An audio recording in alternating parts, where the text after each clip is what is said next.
Clay, as we enter December, otherwise known as the start of meteorological winter. We are very, very fortunate to finally get to the only Christmas-themed episode of Voyager called The Gift. So how are you, and are you ready to open this present for all of our listeners? It's a very non-denominational Christmas where, like it's like a Starbucks Christmas where stuff is just red.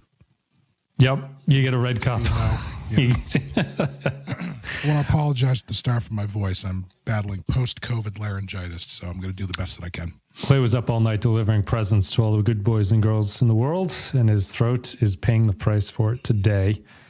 Yeah, it's the winter. It's cold. The baby has a cold, so I'm going to be sick in the next podcast recording just to brace everybody for that. I would like someone, probably Kyle, to go back through specifically this year and see how many podcasts we've done where one or both of us are sick. I think it's actually, it seems like it's a pretty, maybe just six, but it seems like it's a pretty high percentage. Like it probably like 20%, which you would think, yeah. There was a period of like 6 weeks where you were just sick all the time. I was sick for a long time. I don't seem to, I think I've talked about this, but the podcasting makes my sicknesses worse. If I try to record like you are now while I have a sore throat, I spend the next 2 weeks recovering from that podcast session. I know I always know I should not do it, but I do it just to keep on schedule, and it never works out. It's like it always makes my voice worse. That's what happened is a couple weeks ago, it's actually funny. If you go back and if you watch the last episode of our show, you'll notice me like leaning off camera to cough quite a bit. That was, you can watch me in real time get COVID. And the following day I recorded with Amanda, and at the end of that recording, my voice was just done. And since then it has gotten progressively worse. And this is actually the best it sounded in probably 5 days. Glad to have you back with us. We'll get this Voyager podcast train back on track once we're all better and whatever else is getting in the way. So we are recording live. If you guys are unaware, if you are on Patreon and you support us at the $10 level, you can watch these live recordings. And Poindextergy is in the audience right now. I just wanted to say hello to him, for letting us know about our audio and stuff like that. And let's get to it, Clay. This is The Gift. It's the second episode of the 4th season of Star Trek Voyager. It came out on the 10th of September, 1997. Where do I go after that? Written by Joe Menosky, directed by Anson Williams, in universe date. This one's funny. It doesn't have a decimal point. It's 51008, which feels funny. Oh, wow. In this episode called The Gift, Kess's telepathic and latent psychokinetic powers begin to grow rapidly while Voyager's newest crew member, the former Borg drone 7 of 9, deals with her new individuality. So here we are with the second 7 of 9 episode and Kess's farewell episode. So I guess my opening, and if you ever feel the need to stop talking because your voice hurts, just let me know and I'll try to fill the air, but I'll open it here to let you prep. I thought that this was two things. This one reminds me strongly of TNG's family episode, which is the episode that happens after Best of Both Worlds, where Picard goes back to France and like talks to his brother and father and deals with like the fallouts of being assimilated. Sure. Because this feels like a direct third episode of the Scorpion arc. Like this is the end of the Scorpion arc, really. I can see that, yeah. And 2, it was in some ways, like I've been bagging on Voyager for the past couple seasons, and specifically the end of season 3, saying that the show has no like character work or anything in it. Like all the characters are just carbon copies of each other. Like Family, I thought that this was, well, not as good as Family. I thought this was an interesting episode in that it felt the most character driven of any Voyager episode in the past like 2 years, I think. Yeah. And I thought this episode was pretty good. I think it has some weird Voyager quirks to it that make it not an all-time great episode. But while I was watching it, I enjoyed it more while I was watching it than when I sat down and thought about it after it was over. But I kind of enjoyed it while it was on, going like, wow, these, the Doctor has a lot of little like funny Doctor quirky lines in this one. Like Janeway has a decent conversation with Seven and Cass in this one. I was like, there's some actual character stuff going on in this one. What an unusual situation for this show, but it does have some problems. But that's my main takeaway, is that I thought that this was very similar to Family in its setup and like the third episode of a 3-episode arc. And I was happy with the amount of character stuff that was going on in it. Yeah. I thought this episode was half really good and half dumb as hell. I remember, sorry, I'll let you continue that thought. I would actually say I liked this episode more than the Scorpion 2-parter in some ways. I think I would agree with you, actually. Yeah. Okay. This was, half of it anyway. All the stuff with 7 of 9 and Janeway I thought was really good and really interesting. And it was the stuff that we had talked about in the Scorpion episode, specifically how it's actually kind of a weird ethical quandary doing what they're doing.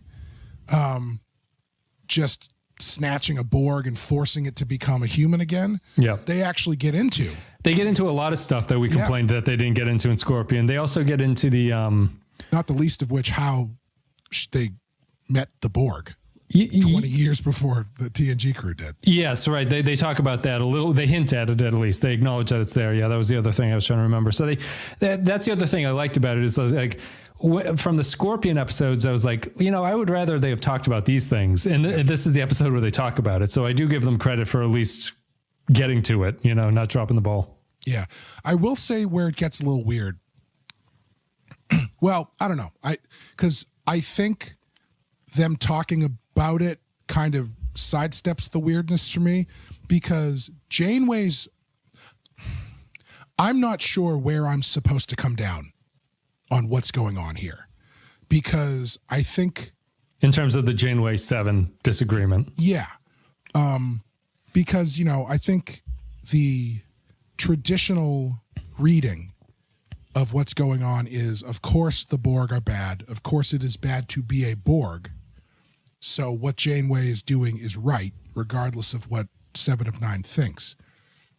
However, that's not really the way they play it in the show. They surprisingly kind of play the middle ground, where they're giving good credence to 7 of 9's side too, about the part where I thought it stuck the landing, or stuck the point pretty well, was when 7 of 9 refers to being turned back into a human as assimilation. Mm-hmm. And then later on she says, well, okay, how about this?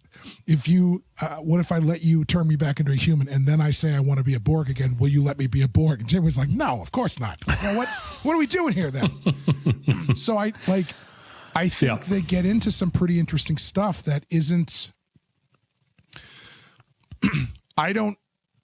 I'm not expecting this to continue, unfortunately. Like, I feel like once she shows up in the jumpsuit suit at the end, that's probably the end of this discussion. Maybe not. I hope not. We'll see. Mm-hmm.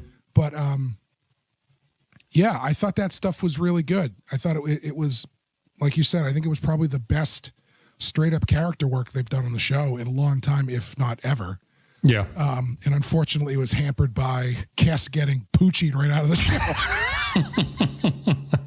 show. We can, I guess I'll stick with 7, because we can end with Cass, I guess. Because I agree with you that the 7 storyline, the 7 storyline is good. And I think that the Cass storyline is like an effort that doesn't get there really. Like stupid. It's so we'll get to the Cass thing. I guess the 7 aspect is worth talking about, just because I think that 7,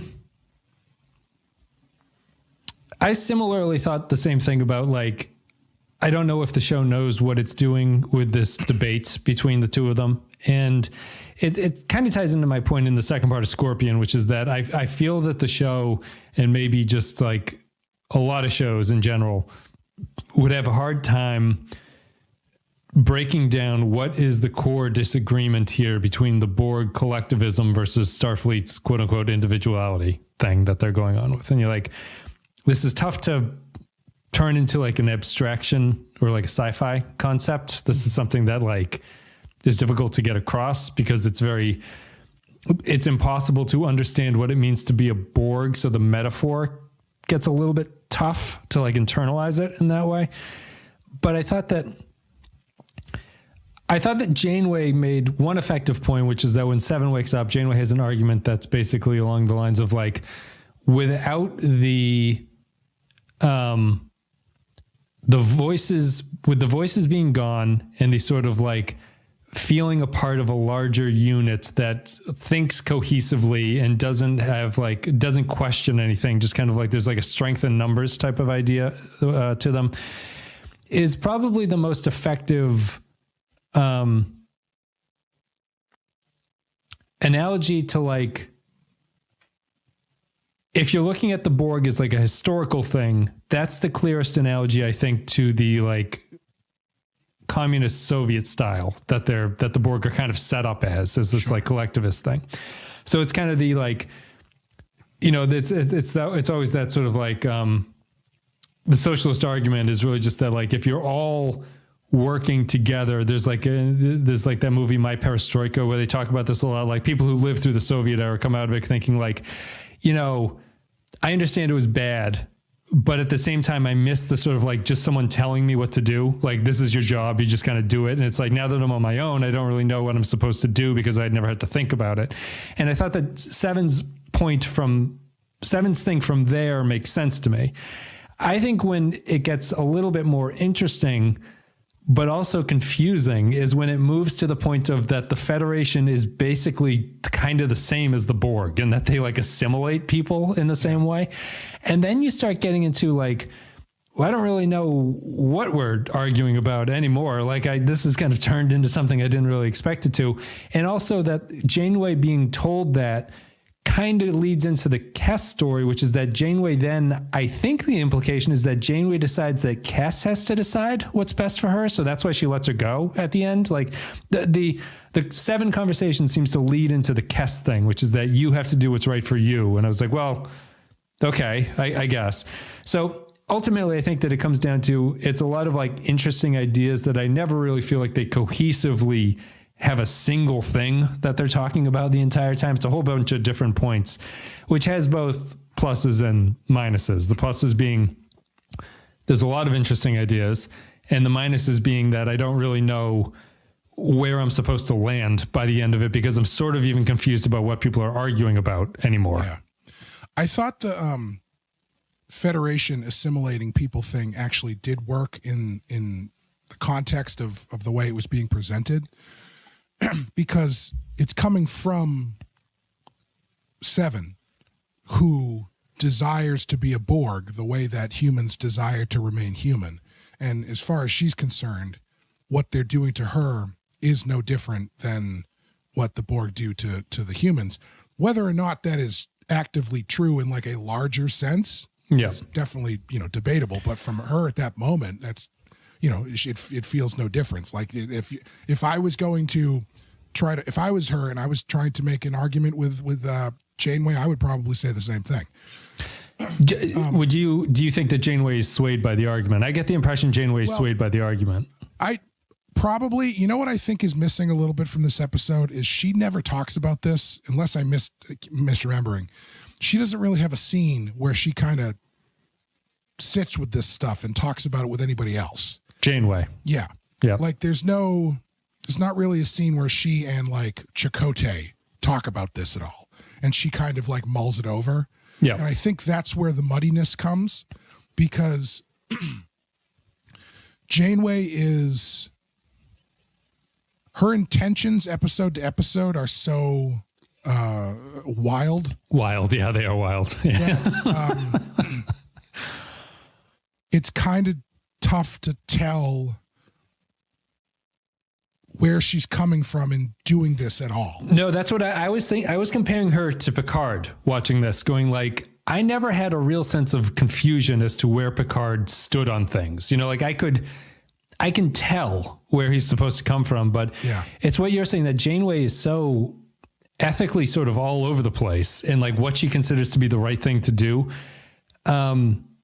that it's difficult to know when she is being convinced of something new in some ways. Like it's hard to tell where she stands at the start and where she stands at the end of something, because it's impossible to know where she is at the front of a story. And even the way she plays it is confusing, because when they're getting into these conversations, you would think that Janeway would be a lot more compassionate in her tone, where it's like, we are trying to help you. We are trying to give you back what you lost. But the tone she comes across with is, you're a trash piece of Borg. We're going to turn you back into a human, you piece of shit. And it's just, it's like, is she like a boot camp coach or something? I'm not really sure what's going on. That's probably the point. That's the, like, I was, cause I was also sort of confused about the argument about like, who's right here in this situation? Like, what do I actually think is going on? But I think that thinking about it, the closest analogy that gets me to where Janeway is that the Borg is being a Borg is equivalent to like an addiction, right? So like, that's really the only, like, because I don't buy Janeway's argument if the argument is just like, I just want to be the thing that I want to be and you're standing in my way. At that point I go, that's a pretty good point. But if this was just a drama and Seven was addicted to heroin and it was like ruining her life, Janeway's argument, I go, well, of course Janeway's right in this. Like, this is objectively, a Borg is just a bad way to be. I would probably say less drug addiction and more like brainwashing, like she's part of a cult or something. Because like that has, I feel like a similar kind of social thing to it, where it's like, well, I mean, she's not hurting herself and she's not hurting anybody else, and are we really right to pull her out of this? But yeah, I was thinking the same thing, more or less. Yeah, I'm kind of thinking on my feet as to whether or not the cult thing or the drug thing. I guess they're both correct. I guess that the way that they're setting up the Borg, which leads me to a drug thing, is that there could, like, she's going through like withdrawal, basically. Yeah, and that it's like the cult, like there could be like sort of a, like if the Borg are the drug, there's much more of a negative vision of the Borg than like a cult. Like the cult thing, I guess, like it would have to be like a pretty deranged cult. Like it wouldn't just be like like Jehovah's Witnesses, Mormons, or whatever. Yeah, like NXIVM or one of those. Sure, one of those like things. Heaven's Gate or something like that. But the Heaven's Gate is a bad example because you'll kill yourself. So I can understand. But I'm thinking of like a sort of like benevolent minor religion or something where it's like Scientology. Yeah, and you're like, you're not. It's not horrible to be a Scientologist. I'd rather you were not, but it's like you're not hurting anybody, so I don't really care. I think that the Borg are set up in Star Trek. The church hurts people for you. The Borg are set up, I think, in Star Trek more of a negative, this is hurting you. Like, this is actively a bad thing for you. I guess that's why I go with the drugs over a cult, because it's treating... Seven wants to actively go back to a bad situation. And where it gets confusing for me is just the fact that if that's where the collectivism versus individual thing falls apart for me, because if you're just going by letting Seven do what she wants, that is the individualistic idea, but they can't, in the way that it's very obvious to understand a drug addiction, it's hard for this show to explain why a Borg is a bad thing to be. You know what I mean? That's a very hard thing to get across.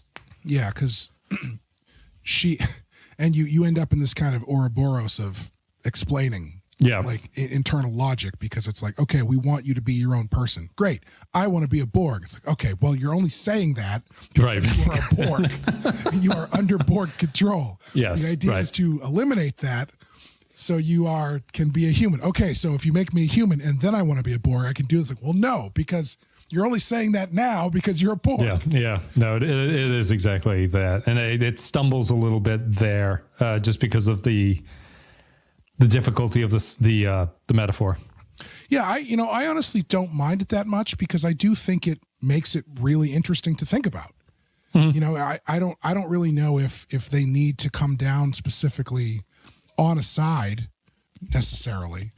I guess my argument is I don't know what the sides are. That this like that because there seem to be 4 sides. So I'd like to know which sides are Borg.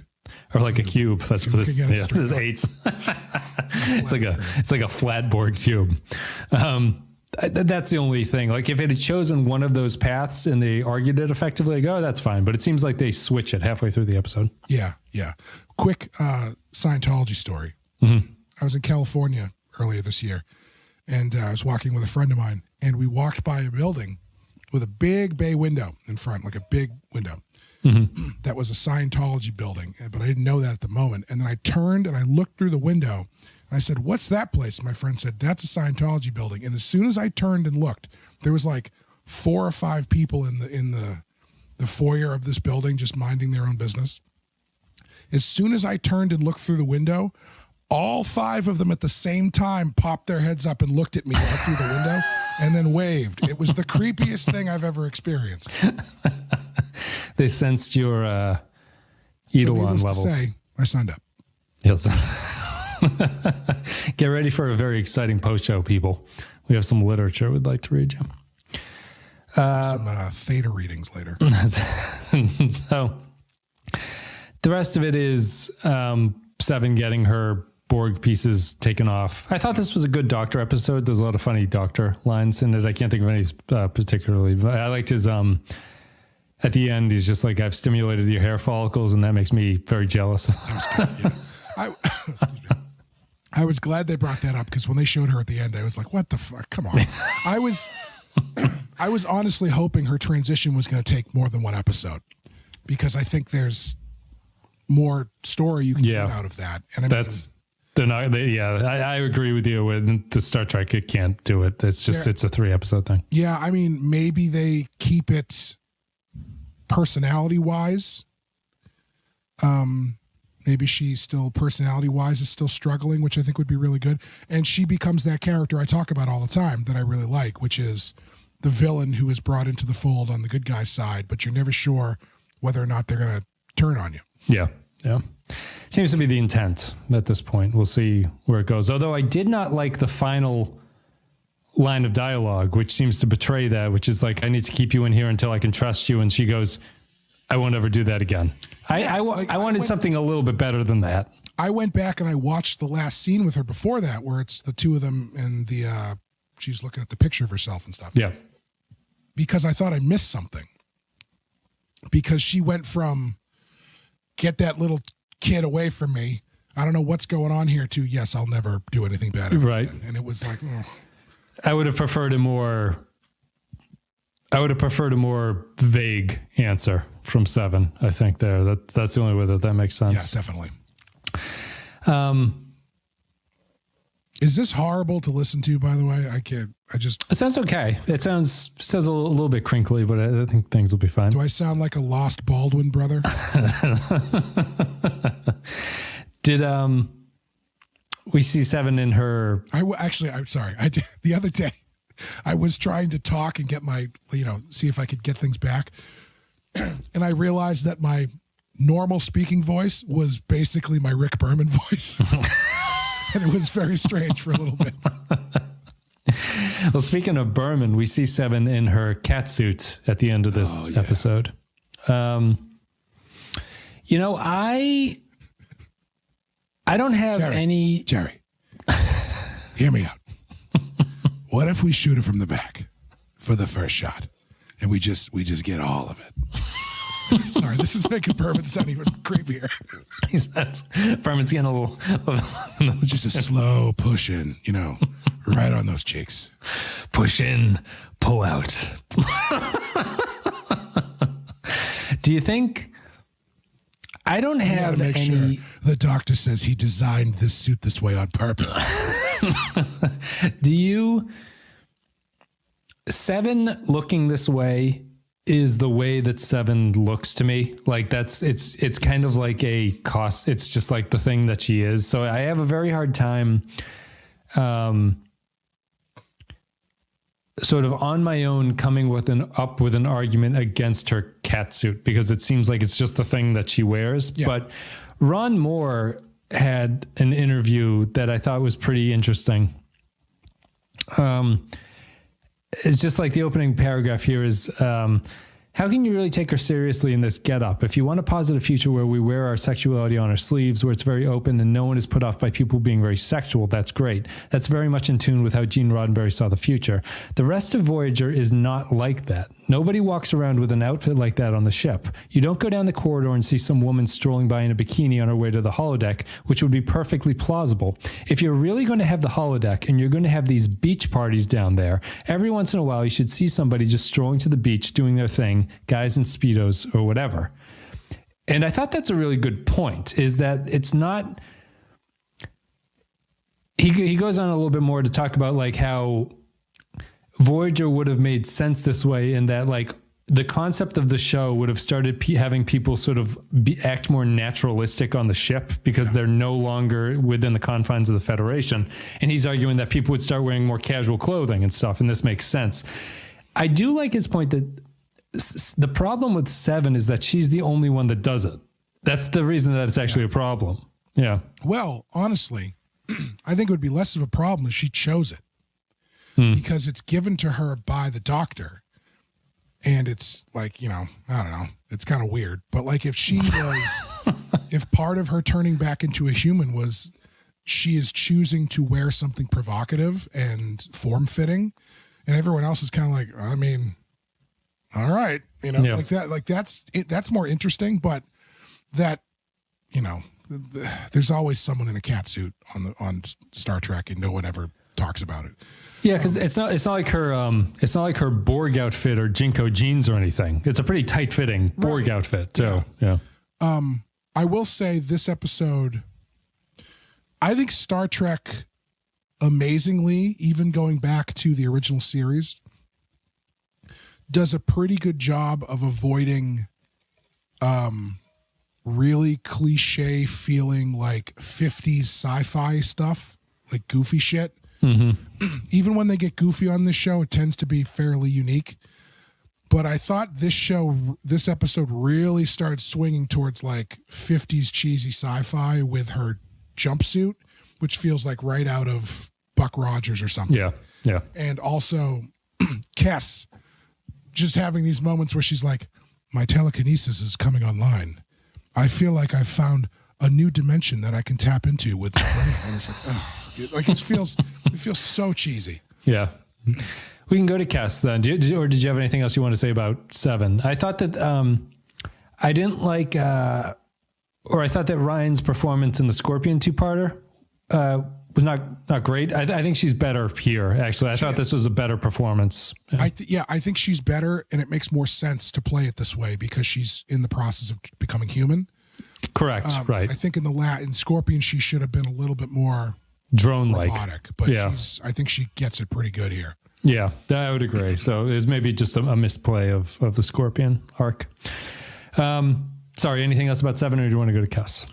No, I don't think so. I never realized she had a fake eyeball. Yeah, well, it looks so good that you'd never notice it. It looks like exactly Space Columbo. Yeah, that was another good Doctor line. He's like, aren't I a genius for getting the color of the iris exactly right? You know, very good, Doctor. Very good, Doctor. Yeah, I thought it was a good Seven episode. My final thought about Seven before we go to Kes. Seven it's going to be interesting to me because I never really thought about it. But the obvious point of comparison for Seven is Odo, because they have remarkably similar, I need to get back. It was very tight-fitting Bajoran security suits. But they have similar desires to get back to what they consider to be home. Yeah. To the downside of whether or not it's the right thing to do. Like Odo has his betrayal episodes where he's desperate to get back. Yeah. So it'll be interesting to see how those two play off. I would think, without knowing much, that Seven has a long road to hoe here, because the Odo arc, I think, is near perfect in what Odo's arc, they managed to get Odo's arc to fit the story of DS9 well. You know, like his drives to get home ends the series. His thing of like, I'll make this sacrifice and I get to go home and this is what ends the war and stuff. But it also propels a lot of his decisions through the course of the series about what he does. So we'll see what happens there. Kes. So why does the Kes storyline suck? And we'll get into, I think in the post show, we'll get into like the production side of like, was Kes the right person to go and things like that. But let's just stick to what makes this Kes storyline bad. Well, A comes out of nowhere. Except it's a repeat of what was that, Cold Fire? Remember that episode where she had like she saw the fire and was like able to set things and burn people? Remember that episode? Yeah. It's that again. That's a thread they've been tickling that thread. Tracking down ever since. Yeah, it comes out of nowhere. It's just really lame. It made me feel sad. I was saddened that this was the final Kes thing. I said earlier, kind of half, not really jokingly, she gets poochied out of the show, basically, where she almost literally has a scene where she's like, I have to go. My planet needs me now. And then she just blows up into the ether or whatever. And it's like, she doesn't even say goodbye to her. I think it's the fact that they have the Seven storyline and she can't say goodbye to her. This was maybe the best Neelix and Kes scene that they did together, because there was like Neelix wasn't a fucking turd the entire time. It felt like it was a nice conversation.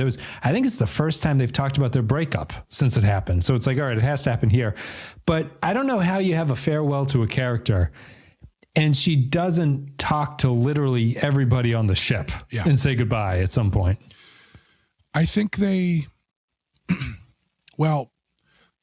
I was going to say, I think they dropped the ball because even though the scene with Neelix is good, I am shocked that he is not there with her as she gets onto the shuttlecraft. Yeah, Tuvok kind of steps in and does. I like the Tuvok thing too.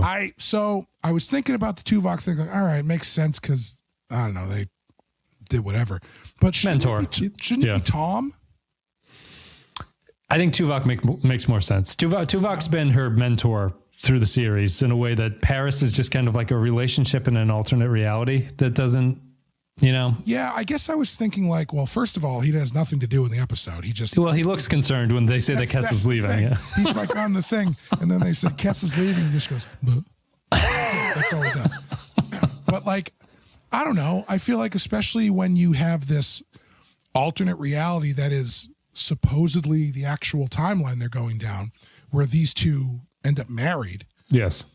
Why not take the minute to have Tom have this be his running after the girl in the airport scene? Agreed. It's like, I gotta, I'm sorry, I gotta talk to you. I gotta tell you something.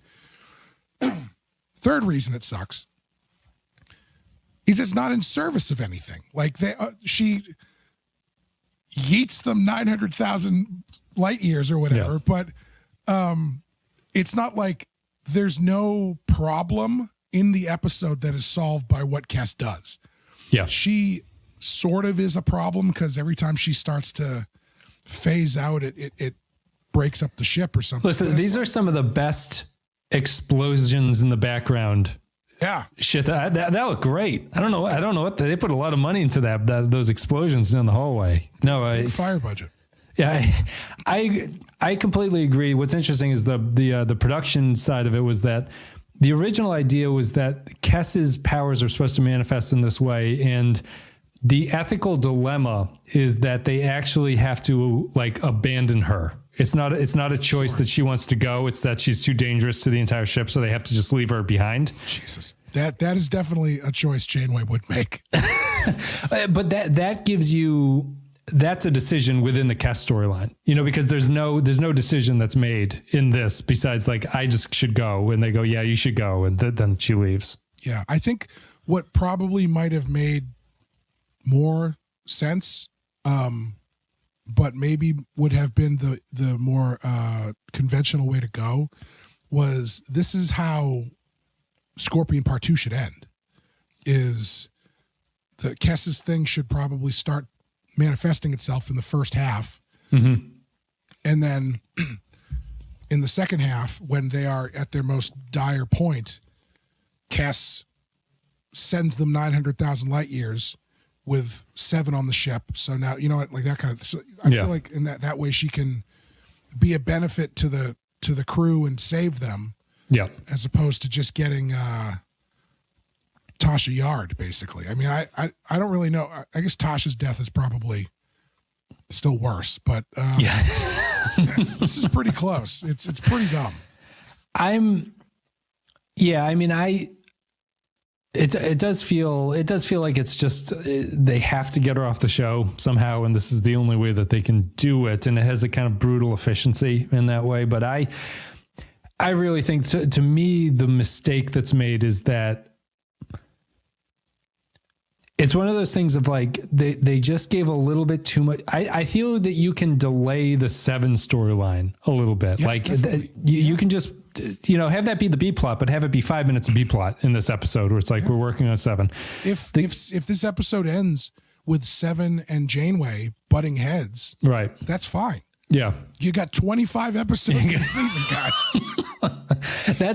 That's really the problem to me, is that I think that if you're going to say goodbye to an actress, and I felt bad for Leanne or Lean or whatever her name is in this one, it's just like this was not done well. And I guess the cast agree in all the interviews I were reading, they thought she was kind of done dirty a little bit. Like this is how you say goodbye. And it's like it made me realize, like, watching it, it kind of has it had like a sports analogy to it, which is that, like, when you're younger and you're into sports, you're like, you can be devastated by like a trade of a player you really like and stuff like that. But as you get older, you're just like, well, this is just business. Like this felt like very much like it was just like a business thing. They're just like, well, your contract is up, so you have to go now, and that's it. See ya. Yeah, it's really unfortunate. Like she doesn't even say bye to the doctor. Like she has a bunch of scenes with the doctor. She says she's going to say goodbye to him. That was the worst part. It's like we're not even going to see the goodbye between the doctor and Cass. Yeah, it's a very unfortunate way to. Fucking what's her name on Discovery got a whole episode. The robot lady who no one ever talked to. Arian or whatever her name is. Yeah. No, that's the. Like I said at the start, that there was some really good character work in this. There was, and it was in the 7 storyline. It's in the Cass one too a little bit. It's just that you can't have this kind of episode where you say goodbye and she doesn't talk to everybody and have a conversation with everybody. And I guess one other thing that I thought about the Cass and Leanne was the Cass performance good, or is the flat affect intentional of Cass, or is that just a weakness of an actress? I don't know. I've never seen anything else she's ever been in. I've never seen it either, and it got me wondering, just because this episode is so, like, Tuvok is more emotional than Cass. I think in this episode it's like, oh my god, like, if the fire, you've magnified it. It made me wonder if we were overvaluing Cass as a character, because I saw this episode and I was just like, well, what can Cass do really at this point? Like, even her powers are so vague. It's like, what the fuck are you talking? She can see beyond the atom or something. It's like, I don't know what that means. It just felt quantum realm. Yeah, she's a quantum computer. I don't know. It left me thinking that, like, well, I can clearly see why 7 will go on to be a fan favorite early on. Like, I see what 7 is supposed to be, and I get 7. Cass, we had 3 seasons, and I'm like, even at the end, I don't really know what you are, Cass. Like, I think you had potential. I just don't know if that would have ever been realized. Yeah, I think it's tough to answer that question, because I feel like the way she plays it in this episode is completely not oblivious, but ambivalent to what's happening. And that is the way she kind of plays everything. But if there was ever a time to put a little passion into it, it would be here. And so the fact that she doesn't makes it feel like even she knows this is stupid. Yeah. Well, she's interestingly not freaked out by what's happening to her. Everyone else is freaked out. Exactly. Yeah. Yeah. And like with the first time she vibrates into the other sphere, whatever, she comes back, she's like, oh, well, apparently I'm back to work. Now, Yeah. Anyway, I have to leave now. Yeah. I got to go. Yeah, it's too bad. Well, in the post show, we can talk about more of the Kes leaving type stuff. But I would agree that I thought it was just kind of a unfortunately weak storyline for Kes to go out with. But let's go to patron thoughts at this point. If you're a patron and you leave thoughts on the episode, well, if you're a patron at patreon.com/the Pensky File, that is, you can leave your thoughts on upcoming episodes and we read them on the podcast and then we can respond to them. So I'm going to go to the first one here. How is your voice? Do you want me to read more? I would prefer if you read more of them. Yeah. All right. Let me minimize my windows here. All right. Kyle Barrett says, The Gift. I don't know if I've seen such brutal efficiency in replacement casting before, shedding the old model and introducing the hot new blonde in the same episode. Although if they keep Neelix on the show, any other replacement is irrelevant. It's like rearranging deck chairs on the Titanic. I'm not a fan of how the show gets rid of Kes by essentially redoing the season 2 episode Cold Fire beat for beat, except this time she turns into Dr. Manhattan at the end, although sadly without the big blue dick. Characters talk about Kes more than she gets to voice the opinion on what's happening, but the drama around Seven is much better. Janeway is so intensely invested in Seven's story for reasons that aren't quite clear. I wish there was a personal motivation there, but maybe it's just the off-screen drama dripping through, with Mulgrew infamously leading a bullying campaign against Jerry Ryan. 3 out of 5.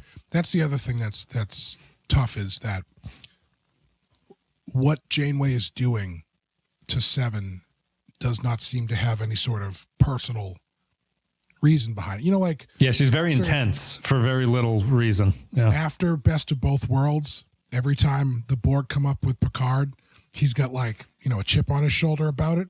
Same with Kirk after they kill his son in the movies, anytime Klingons come up. Janeway is acting like her whole family was killed by the Borg or something. Yes. Yeah. And she just doesn't really have that much contact with them. Yeah. Point Extra G says, The Gift. When someone is no longer mentally capable of making their own decisions, when is someone no longer capable of making their own decisions? Janeway decides that she has to make the decision for Seven, and the episode seems to argue that Janeway's right to do it. Seven screaming, "Why are you doing this to me?" has the same energy as the scene of a parent cutting off their adult child from drugs or alcohol. They seem to be setting up Janeway in a maternal role. As for Kes, the most interesting thing they've ever done with her ends up being part of the setup for her to leave the show. A pity. It's a shame. It's a shame that Mulgrew and Jerry Ryan had such a contentious relationship on the show because it feels like they should probably have the most scenes together based on the way that she's introduced and stuff. They might, by the end of the series, they might have the most scenes with each other. It's Bob J. Kester. I looked this up before. I'm probably saying it wrong, but we'll go with this. Bob, The Gift. I guess in the before and after timeline, they didn't meet Species 8472, so Kes's abilities remained under control, and 7 of 9 never joined the crew. Speaking of that timeline, I feel that leaving Paris out of Kes's farewell scene shows an awareness of how little chemistry they ever had. A sad but very functional transition episode with an ending reminiscent of DS9's What You Leave Behind, if reminiscent is the right word for something 2 years later. 4 out of 5. I also did notice that they used the final shot from Deep Space Nine in the final shot of this episode. the window. Yeah. Window pulled back, Changeling says, The Gift. We have reached the skin of evil of Voyager. While I'll admit that Kes didn't have a big impact on the show, I always felt she had a lot of potential, and this shows it as well as serves as a nice send-off. Also, Seven's last name being Hansen makes me think that the Borg's vendetta against humanity is because of the Bop song. 5, you are lucky you're pretty Harrys out of 5. Is she supposed to be from Sweden or something? Annika Hansen's Annika Hansen, yeah. Yeah. Well, it answered your question too. She wasn't born on Earth. Remember we had this little debate? Right. She's human, but not born of Earth. Yeah, something like that. You do get that episode explaining her family in this season. It's like a couple episodes down the road. Yeah. Taxel Bear says, The Gift. Kes quite literally leaves the ship to make space for Seven. I do like the idea behind behind her powers becoming a danger to the ship, but I wish this development had taken place over a course of a season. Also, missed opportunity to have Seven's hair grow longer over the course of several episodes to visually accompany her adjustment to being an ex-Borg. It was really weird when it was just like, here's a perfect head of hair. Well, he stimulated her follicles in all the right ways. It almost feels like they took the wig off of Cass and just put it on to Seven. I always, talking about her physicality, I always feel that Jerry Ryan is very tall, but she's clearly not very tall. She's the same size as Janeway. So it's,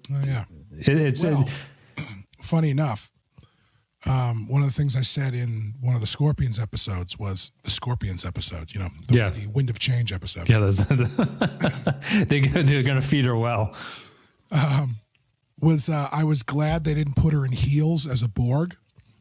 She's in heels now, baby. Yeah. I guess there's something women. I was watching some interview or something. Women, when they're in the peak of their cycle, they would have women in a research experiment. Women would walk like silhouetted. So you'd only see the sort of like the silhouette of them walking. Mm-hmm. And men would be more attracted to the women who were in the midst of the peak of their pregnancy cycle just from watching silhouettes.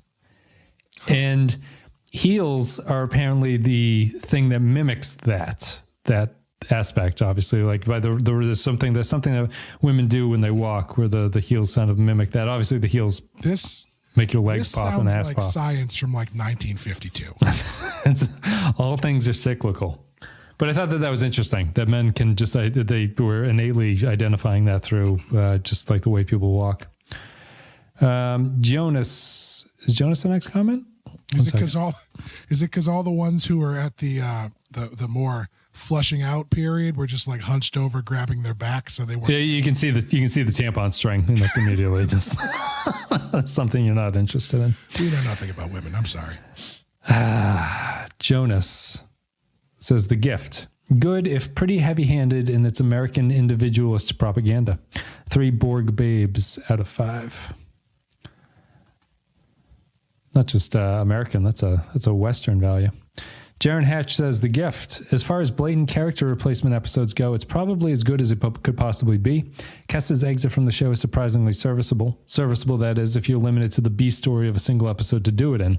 Unfortunately for Jennifer Lean, Jerry Ryan completely steals the show here, and her scenes with Kate Mulgrew are electrifying. Their conflict brings up some really interesting questions about consent and how to treat victims, which is exactly the kind of juicy stuff the show needs to be doing more of. But Jesus fucking Christ, it almost completely whiffs in the final scene where 7 of 9 suddenly embraces not just her new situation, but her skin-tight catsuit and her blonde bimbo bombshell hairdo as well. 3-inch heels out of 5.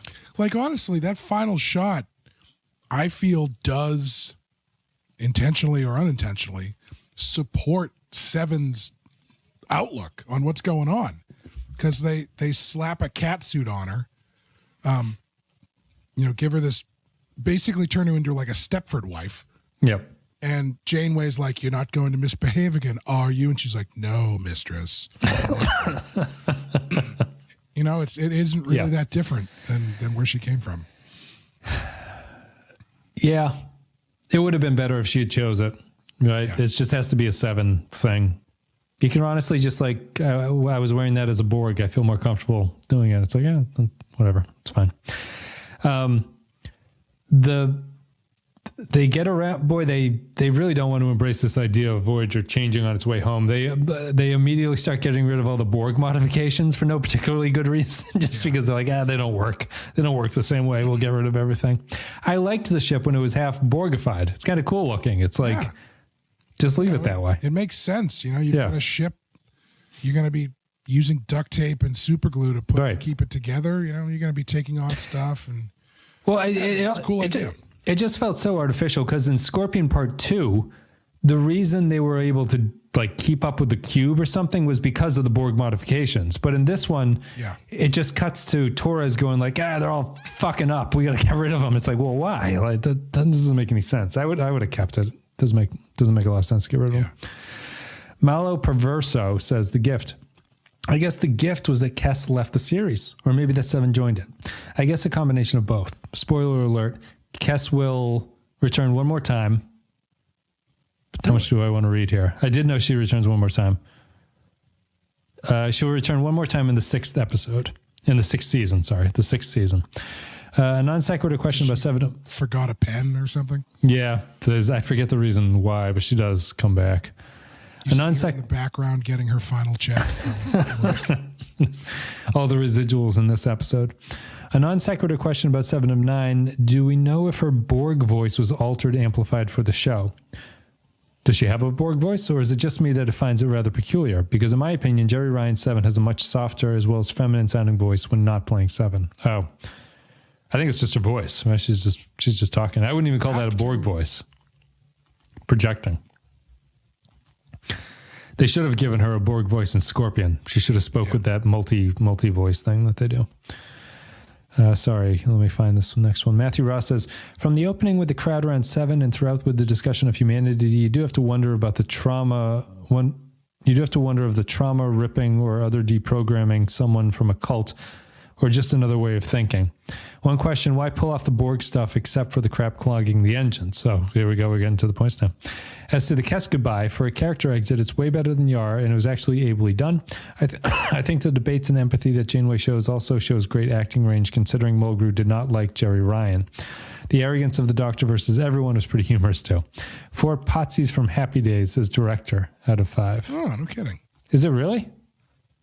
Anson Williams? I guess. Oh, yeah, he is. It's Potsy in Happy Days. Look at that bit of trivia coming from Matt Ross. Jonathan J.K. Moore says, the gift, she's gone, but what a waste of a character. I feel sorry for what is coming, further proving the point. Grapple John Zorn says, the gift, I appreciate this episode in that someone cared enough to write out a how do we make sense of this checklist of the things the show needed to resolve before moving forward. Kes is given a reason to go. 7 is given a backstory and a reason to wear a catsuit. Janeway says stuff, and Kes and Neelix find a moment to talk about their relationship for the first time. 7 chafes with Torres and calls out Harry's dry spell. Ayala has a line. Who's Ayala? 3 accidental metaphors for involuntary gender reassignment conspiracy theories out of 5.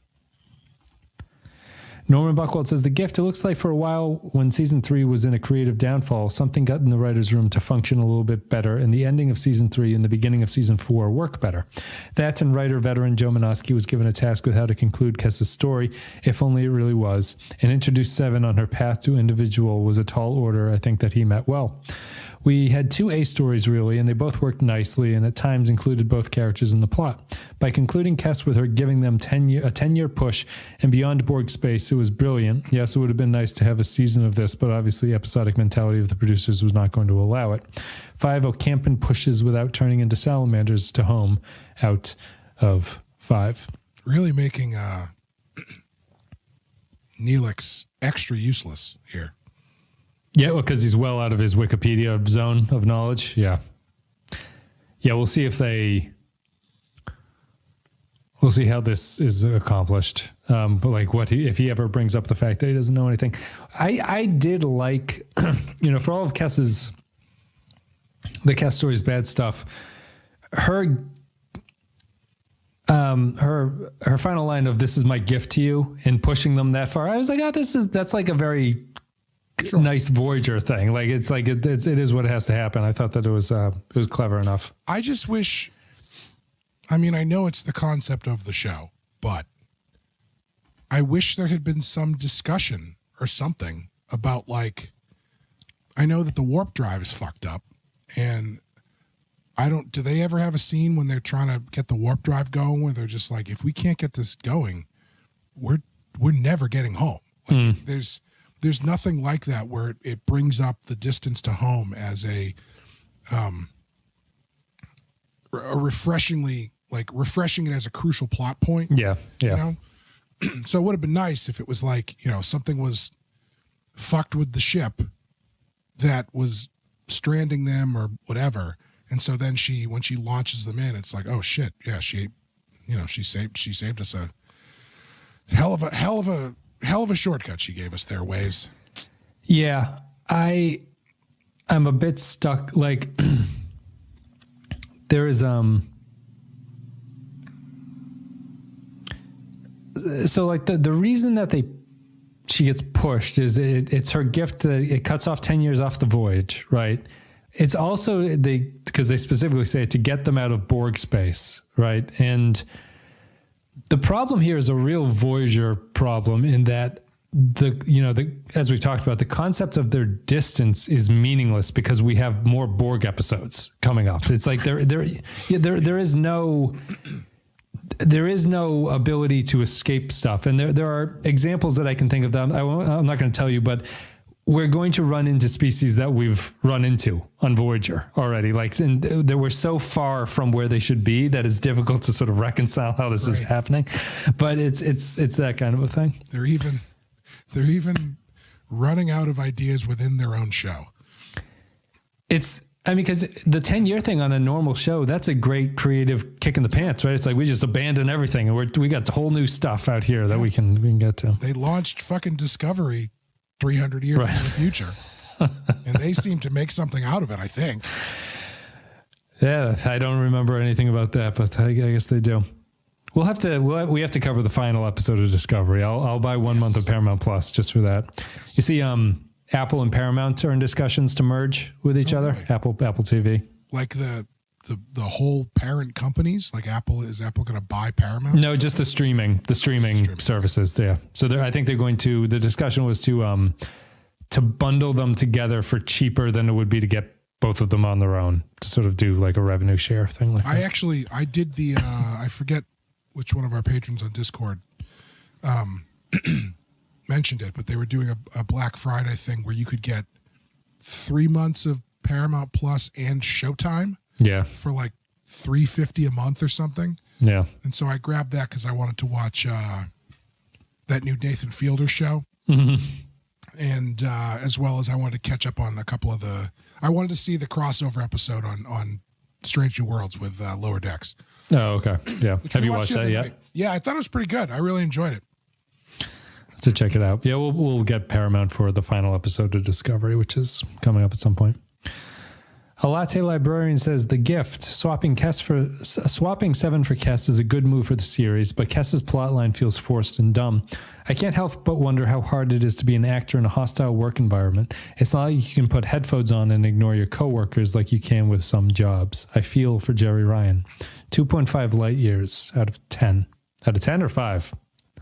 I guess it's like 10 years. 2.5 light years out of 10.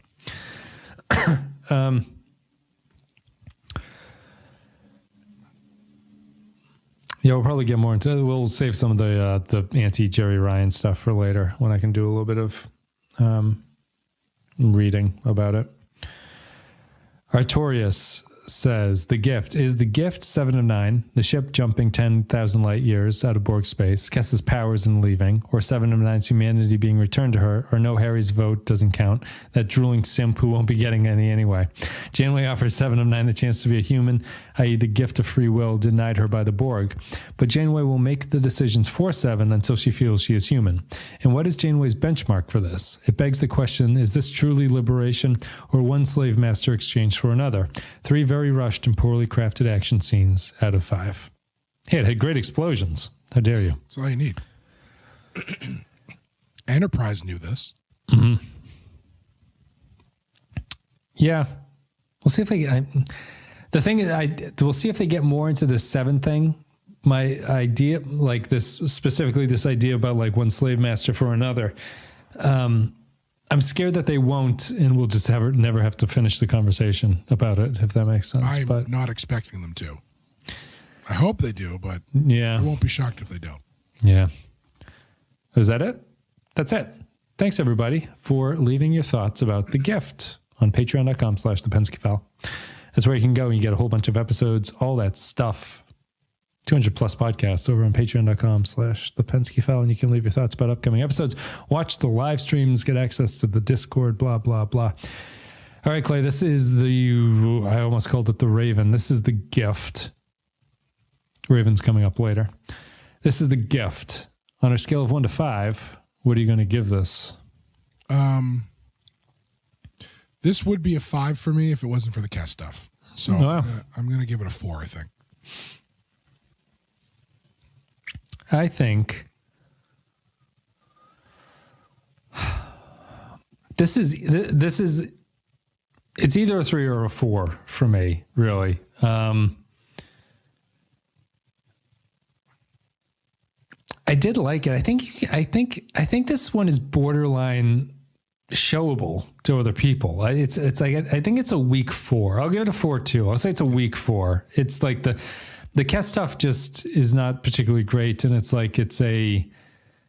I was mostly a lot of my 4 from this comes from the fact that this felt refreshingly different for Voyager. Like it felt like it was like, oh, all right, like characters actually talking to each other. Yeah. It's not some, there's some sci-fi bullshit in the Kess storyline, but it's not like they're not just talking endlessly about this technobabble nonsense about what the nebula is going through or whatever. So I'll give it a 4 and hope that Voyager can at least continue this and maybe normalize this kind of episode as a 3, and then we can go back to normal. But I'll give it a weak 4 as well at this point. And I do feel strongly that this is actually better than the Scorpion 2-parter. I'd rather watch this episode than that one. Yeah, this was the thing with this show in general, and I feel like where we are in our own voyage through the Delta Quadrant years of Star Trek at this point. The ones that make my ears perk up and like go, oh, they're actually talking about something here are the ones that stand out because so much of them don't. Yeah. And so for them to do that in a way that wasn't like completely ridiculous or completely off the mark and kind of present some ideas where you go, oh, that's all right. That's worth chewing on. Yeah. That goes a long way with me. Agreed. I'll give it a 4. So that's it for Voyager's The Gift episode. We'll be back with Day of Honor is the very next one. So is it a Klingon episode? It must be, right? It must be. It's the only way. It's the only time they use that word in Star Trek. It must be a Torres episode. We'll see. That's it. Thanks, everybody. Patreon.com/The Pensky File if you want to support the show. Check out Something Pretty, which just wrapped up. We finished our Deadwood podcast. You can go to thepenskyfile.com/Something Pretty, and it's over there. Just search for Something Pretty on any podcast app. It'll show up on that too. Clay, do you have anything you want to say? Check out on Patreon, The Rotten Horror Picture Show. We're wrapping up our year of video nasties. November will be a little bit late because I had to adjust things because of my voice. But November is... Oh, did we not put a November one up? Not I yet. guess not. We were supposed to record it yesterday, but I didn't have it in me. November is Evil Speak, which is a really silly movie about a kid who summons a demon using an Apple II computer.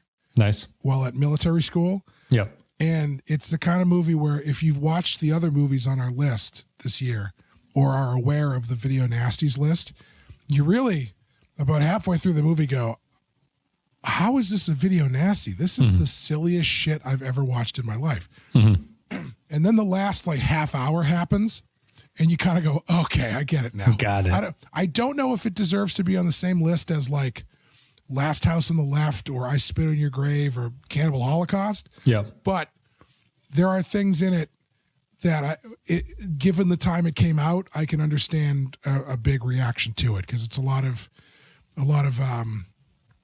combination of new technology and Satanism and all the kind of stuff that people were afraid of then and apparently are now afraid of again. So it's the origins of TikTok. That's it. Thanks everybody for listening to the show. Thank you for supporting us, and we'll be back with our next episode, which is Day of Honor. And in the meantime, the post show is going to come up, and we're going to talk about casts being replaced on the show in a sort of more technical level. That's the question that we were asked about. So check that out on Thursday on YouTube with our post show episode. See ya.